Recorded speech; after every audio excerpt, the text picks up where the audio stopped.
Viel geht nicht. Jeder Schritt ist für Gerhard Jendras aus Reinheim eine große Belastung. Immer wieder muss sich der 62-Jährige ausruhen. Mehrfach am Tag legt er sich hin. Seit einer Corona-Erkrankung vor einem Jahr ist nichts mehr, wie es mal war. Es ist also so, dass ich zurzeit starke Brustschmerzen habe, das schon seit mehreren Wochen. Auch das Atmen fällt mir immer mal wieder schwer. Und die Antriebslosigkeit, die ist gegeben, dann eine Schlappheit generell. Ja. Manchmal fällt es mir schwer, morgens meine Zähne zu putzen, habe Probleme mit der Morgentoilette, da schläft mir der Arm ein. Rückblick. Es beginnt mit Grippesymptomen bei ihm und seiner Frau Moni. Bei Gerhard Jendras kommt starke Atemnot dazu. Er wird auf eine Covid-Station verlegt. Wochenlang wird er stationär versorgt. Seine Überlebenschance liegt bei 50%. Nach einem Monat wird er entlassen und geht später in Reha. Aber sein Zustand verbessert sich nicht wirklich. Er kann nur noch selten sein Haus verlassen. Gehe, wenn überhaupt, dann einkaufen, wenn ich in der Lage dazu bin. Früher bin ich in jeden Laden gegangen, habe die ganzen Einkäufe in einem Zug getätigt. An das ist heute gar nicht zu denken. Ja. Es frustriert auch irgendwo. Corona hat das Leben der Familie Jendras auf den Kopf gestellt. Früher war er regelmäßig tanzen mit seiner Frau, ihre gemeinsame Leidenschaft. Ausgehen wie früher, das alles geht nicht mehr. Vor allem Monika Jendras belastet die Situation stark. Die Krankheit hat viel verändert. Ich habe einen ganz anderen Menschen kennengelernt. Mein Mann war wie ein Fels in der Brandung, den hat nichts umgeworfen. Und plötzlich jetzt alles weg. Wir können nicht mehr weggehen, nicht mehr spazieren gehen können wir. Das strengt ihn an und er will auch nicht. Die Psyche spielt nicht mit. Er ist aggressiv geworden zum Teil, wenn es ihm nicht gut geht, ganz besonders. Dann schläft er fast nur. Gerhard Jendras hat in dieser schlimmen Phase seiner Corona-Erkrankung ein Tagebuch geführt und alle seine Gefühle und Glücksmomente dokumentiert. Um 15:34 Uhr war mein ganz persönliches Weihnachtsgeschenk das erste Telefonat mit Moni. Zwar mit sehr, sehr schwacher Stimme, aber es war ein Träumchen. Und es gibt weitere bewegende Momente.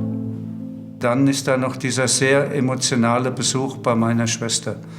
Ihre Schilderung, wie sie und Moni in dieser Zeit aus Angst, wie alles ausgeht, sehr, sehr viel geweint haben, geht mir sehr nah, geht mir unter die Haut.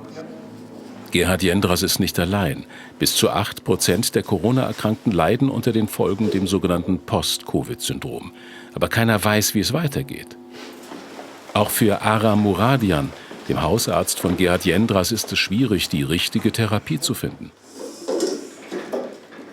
Die Schwierigkeiten sind letztendlich, dass wir Patienten haben, wo wir dann entsprechende Symptomatik, auch die Funktionstests machen, wie einen Lungenfunktionstest, einen Herzultraschall, Belastungs-EKG, und wir aber letztendlich die Ergebnisse unauffällig aussehen und wir organisch dann letztendlich nichts nachweisen können, wie die Symptomatik entsteht.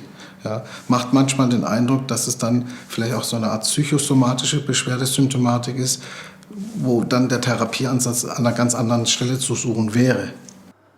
Gerhard Jendras ist bereits in psychologischer Behandlung. Allerdings sieht sein Hausarzt bei ihm auch noch andere Therapieansätze. Er rät zu einem Aufbautraining. Patienten haben häufig die Situation, dass sie natürlich schneller aufgeben.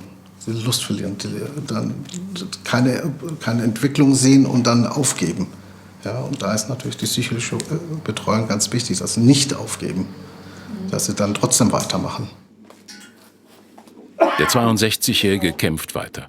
Für sich, seine Frau Moni, für die ganze Familie. Was für mich das Wichtigste von allem ist, dass meine Frau nach wie vor zu mir steht und alles mitmacht, was so sich verändert hat, auch bei mir. Da ist meine Frau immer an meiner Seite, versteht das auch. Das baut dann auch wieder ein bisschen auf. Ja? Also lässt mich nicht jetzt so ganz im tiefen Loch drin. Ja. Und es sind die ganz einfachen Dinge, die er wieder erleben möchte. Tanzen gehen mit seiner Frau, so wie früher, vor Corona. Ja, Post-Covid-Patientinnen und Patienten müssen sich meist selbst helfen, solange es keine medizinische Lösung gibt. Das wird ihnen sogar offiziell bestätigt.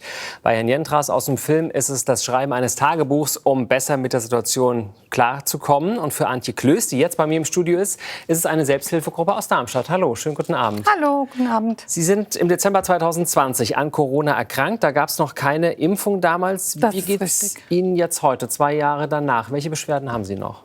Ja, also ich leide immer noch an Muskelschmerzen, Gelenkschmerzen. Es fällt mir morgens manchmal schwer, in die Gänge zu kommen, sage ich mal. Und ja, der Alltag ist ziemlich beschwerlich. Aber ich versuche, das Beste draus zu machen.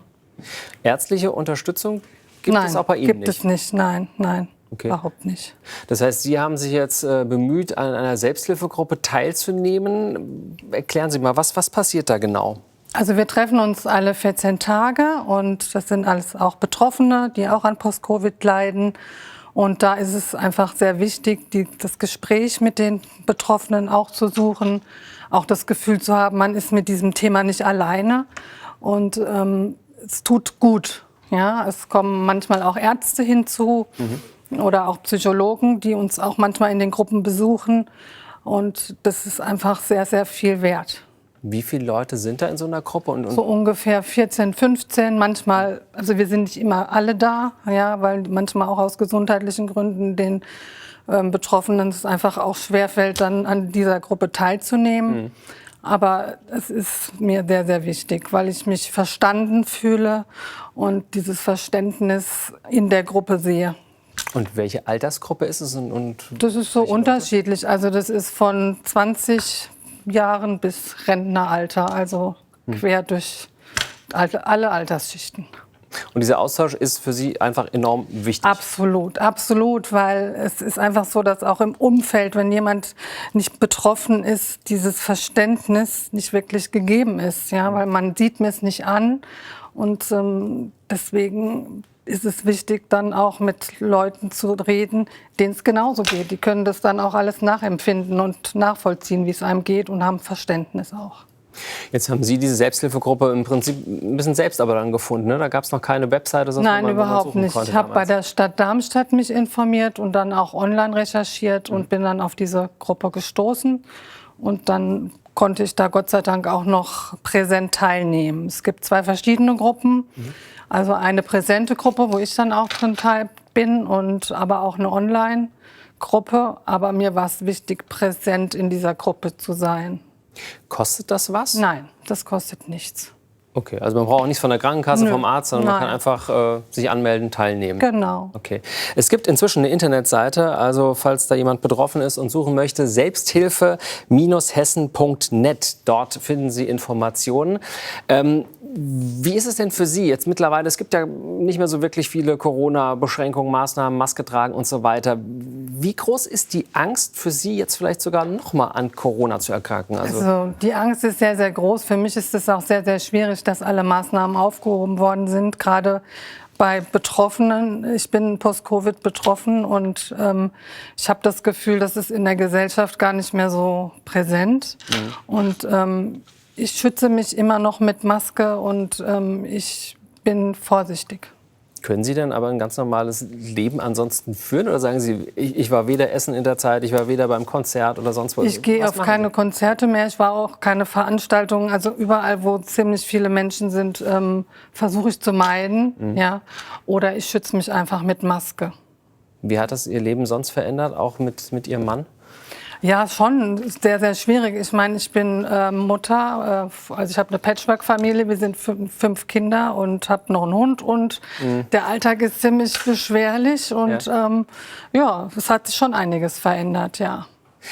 Was wünschen Sie sich für das neue Jahr? Wir haben bald Silvester und 2023 soll doch nicht besser werden, ne? Nee, also ich wünsche mir einfach, dass es einfach mehr Präsenz gibt für dieses Post-Covid, dass es mehr in die Gesellschaft getragen wird, dass es vielleicht auch Therapien gibt irgendwann, die von den Krankenkassen vielleicht auch finanziert wird, weil das ist einfach ein Thema, was irgendwie verschwiegen wird und wir brauchen einfach mehr Lobby als Erkrankte.